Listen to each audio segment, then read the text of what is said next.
हिफाजत करके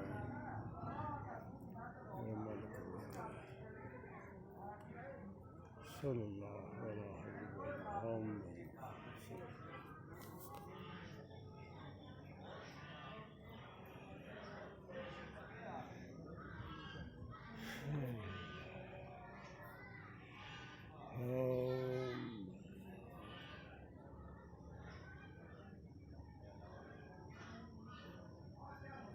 आखे नशा कर मैं मुशद्दी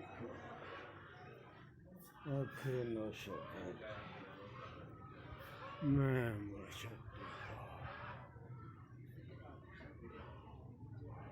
आखे नशा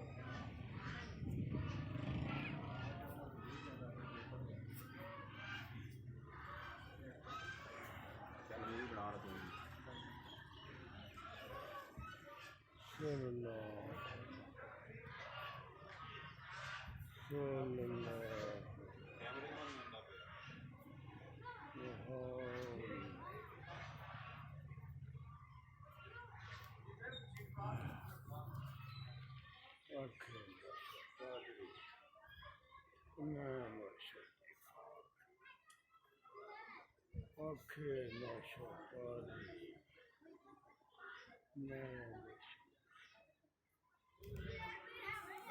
आखे नशा कर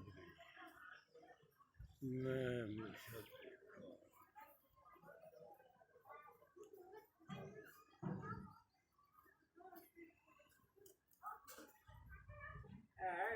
आ गया जनाब आ गया।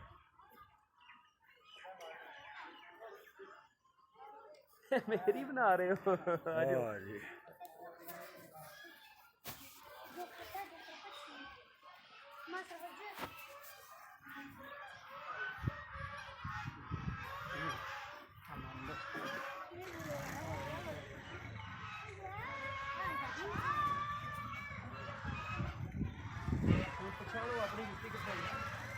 मैं साढ़े ला आया वा हाँ जी मैं वो थलाई है सही चलो ले लो आ जाओ।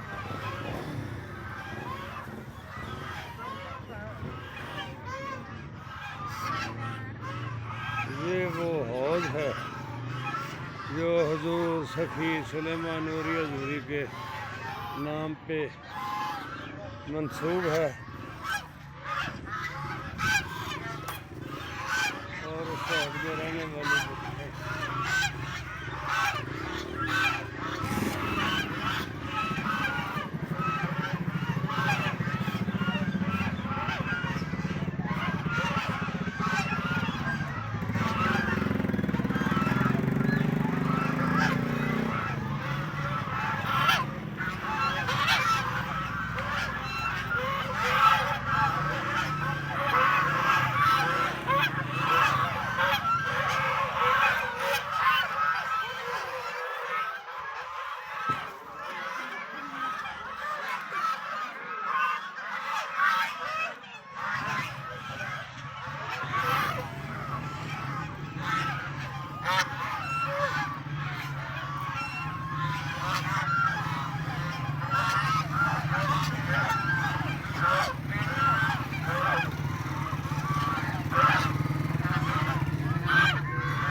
रोज़ा पाक हज़रत सफ़ी शाह सुलेमान नूरी हजूरी रहमतुल्लाह अलैह की ज़ियारत का शरफ हासिल होया।